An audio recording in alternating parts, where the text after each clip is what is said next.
NFC East battle. Dallas, Washington. Adrian Peterson, a healthy scratch last week. Here he's making history. Getting into the end zone, 107th career rushing touchdown, breaking a tie with the legendary Jim Brown, Dion. Wow. Jim Brown? Yeah. He had only 10 carries for 25 yards. Adrian Peterson, not Jim Brown. That would be crazy if he did that today. Dak Prescott in the meantime. Wow, what a first 2 weeks for him. More than 400 yards passing, 4 scores last week. And that little chime means he's lighting it up according to Next Gen Stats. One of the better deep ball passes, Dion.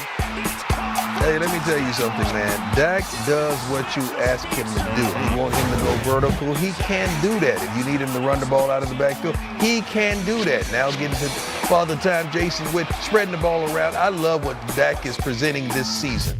26 of 30, 3 scores, by the way. And don't forget about Zeke, another 100-yard effort. He's getting into the end zone. Why not? This was a quiet 100. I watched the entire game. It didn't seem like Zeke dominated, but he ended up with over 100. Very workmanlike. Well, you know what? Dak keeps winning, just like he's been doing the first 3 years of his career. But if you look at the stats, it's different. It's not just Zeke's show. Number 4 is contributing big time, as you can see. Now, Dion, you're a businessman, right? Yes. Jerry Jones, pretty successful businessman, right? Oh, very. So why in the world has he not extended Dak Prescott? And it seems like each week the ka-ching, ka-ching, ka-ching keeps getting louder. Well, you got to get those other guys out there when he did. That's done. You got to make sure Dak is that guy who you think he's going to mature. Dak has improved. You know, Zeke held out in Cabo. Dak was there. Mari Cooper, when he came over, Dak got in the ball. Witten went up in the booth. Dak was still there. Everything goes up and down, around the lineman out here and there. Guess what that constant is? Dak Prescott. He's been Mr. Consistency of the Dallas Cowboys for the last few years. And yes, it's time to pay him. But I'm going to tell you what you may run into, and you got it from the horse. You got it from the GOAT, and that's me. There's a guy in Kansas City named Patrick Mahomes. If you let him sign his deal before Dak signs his, Patrick Mahomes is going to be around $200 million. It is going to cost you more. The meter is running on Dak Prescott, and it's getting higher and higher and higher and higher. I imagine, though, Jerry Jones, even if the price tag goes up, he's going to go somewhere in this RV. I've got some extra coin somewhere. I know I can find enough. He's earned it. Pay that man. All right, earlier in the show, I put you on the spot, and I said, are the Rams still the best team in the NFC? You said yes. How close are the Dallas Cowboys to them? They're close. You got to remember that butt whooping that Dallas set with and got entertained in California last year in the playoffs. They're not ready for the Rams at this point, but they're closing in on the gap. And if Dak continues to play like this, in which he will, it's going to be very interesting because the Rams have digressed a bit and the Cowboys have improved. And I'm guessing 3-0s in their future because next week they take on the Miami Dolphins. That's not a pot shot, just that's a homecoming game. Let's get back to a little Sunday Night Football. Great finish down in Atlanta. Eagles had taken a 3-point lead, 2:20 to go, 4-3 near midfield. Matt Ryan to Julio Jones, and look at Julio doing the rest. He gone. They executed, man. They executed this play like no other. Blitz read. You know they were coming man on man on the outside. A great play call. But the Eagles get in the red zone, 4th and 8. They got to get to the 8. Zach Ertz gets to the 8.5. Stop shy. Review said he was shy. The Falcons hang on barely to even their record at 1-1. Julio hanging out with our Tiffany Blackman. What a game, Julio. Going back to that game-winning score you had. It's 4th and 3, but you look like you wanted much more than just getting that first down. What kind of mission were you on? Just to go out there first, first thing first, just try to get the first down. Muhammad threw a great block for me. Without that, that play wouldn't even be possible for me to go down there and score. But once he sprung me, and it was one-on-one, me and a safety, a foot race, I have credit around here. I can't let nobody run me down. I couldn't do that. I look bad to the team and things like that. So I had to, do what I do best and run away from people. But no, it was clean. It was clean. Obviously, we'll look at it, on the way home tonight. But we were in an all-out blitz and just coming after the quarterback in that situation. He checked to the receiver screen. He got 2 good blocks on the perimeter. Foot race. All right, still ahead, the greatest kicker ever hinted he might give himself the boot. Dion has some advice for Adam Vinatieri before any decisions made. And second straight week, fireworks from the Jags. What in the world is going on here? Hold on. Hey, settle down. We're back with more next. Beast mode, definitely one of the greatest runs of all time. Execute. All right, Dion, you're also a coach. Should they have just kicked the PAT and tried to force overtime, or did you like the call to go for 2? I like the call, but it was the wrong play. Okay. Wrong play, but I like the call. What would you have done? Something different. Not that. Not running the darn ball straight up the middle. I don't think he had success running the ball straight up the middle all game long. And now you're going to try it when you really need it? I would have handed it to Gardner Minshew's dad, Flint. That guy was built.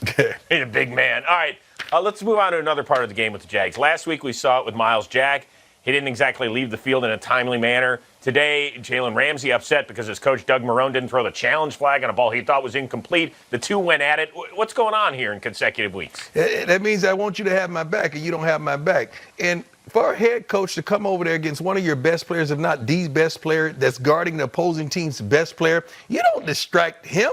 He's dealing with DeAndre Hopkins all game long, and you want to come and get on him because he wants you to have his back? You don't do that. That's wrong. Terry Robisky is on that staff. That's one of the best player whisperers I've ever seen in the NFL on a coaching staff. Use him when you want to get something through to a volatile player like Jalen Ramsey. By the way, you saw one of the players, You don't distract your dog. And you know every dog is going to get off the chain every now and then. You know that. Yeah, you also saw Ronnie Harrison, one of the players, pulling Doug Marrone back away from Jalen Ramsey. Got very interesting. Jags got to have a short memory because they got a short work week. They kick it off right here exclusively on NFL Network Thursday night, 8 o'clock against the Tennessee Titans. It's all coming your way. Now, the Titans lost at home against the Colts, and Adam Vinatieri missed 2 more extra points today in the game. Afterward, Colts beat writer Stephen Holder tweeted, just grabbed Vinatieri. He was headed to the bus. He said, you'll hear from me tomorrow. I told him we don't see him tomorrow, and he said, yeah, you will. So that sounds like somebody is mulling over their future, Dion. You can't do that, especially after your quarterback just did that. You can't retire. You can't shut it down. Adam, you're one of the best, arguably the best that ever do it. Come on, man. You got this. Get your confidence back, go in the lab, work on your technique, work on your game, and come back and do what you do. Don't leave like this, baby. Let's leave on a high note. You're the GOAT, man. All right, speaking of kickers, one decided a crazy finish out in Denver between the Bears and the Broncos. We're going to pick it up with under a minute to go, 37 seconds to be exact. Fourth quarter, Broncos are down 7. Joe Flacco hits Emmanuel Sanders, and how about the math? 1 knee equals 2 feet. That is a pretty pitch and catch. So now, Denver's down 1, and you know what they're going to do? They're going to go for the win, just like Doug Marrone and the Jags. But no, we didn't even get the playoff in time. What? Come on. So now we got to kick it. How you have a delay game in a situation like that? Vic Fangio's wondering the same thing. Brandon McManus, he misses it. So the Uh-oh, wait a second. Are you, what? You're telling me What? Buster Screen is offsides? How in the world does this stuff happen? Yep. See, that's why I couldn't coach you in the NFL because I'm cutting somebody right now. And so now Denver's going to go for 2, and they get it. Emmanuel Sanders. So with 30 seconds left, they take the lead. Fangio's going to get the win over his old team, except it's time right now for our drive of the day presented by Mercedes-Benz. 4th and 15, Mitchell Trubisky with 17 ticks left. What does he do? Heads up, he's going to heave. And he throws it to Allen Robinson, who gets down. Did he get the timeout in time? Yes, he did. So with 1 tick left, they got a time to do it. Oh no, a Bears kicker, Eddie Pinheiro from 53 out to win it. Forget about the double doink. This is double Dutch good. The Bears, they win it. They celebrate with whom? Deion Sanders. Go get him, kicker. Hey, man, I'm sitting at home watching it. I literally thought the game was over. I really did. I got up, walked out of the room. Next thing I know, you guys are lining up for the field goal. got to thank Mitch for putting me in the situation to give me a shot to hit that, and the snap and the hold were clean, and it was a whole operational thing, man. It was awesome. How do you handle the situation with the game on the line and you don't flinch? The biggest thing, just pray and let your body take over, and if it's meant to happen, it's meant to happen. All right, still ahead. He threw for 5 scores last week. Sunday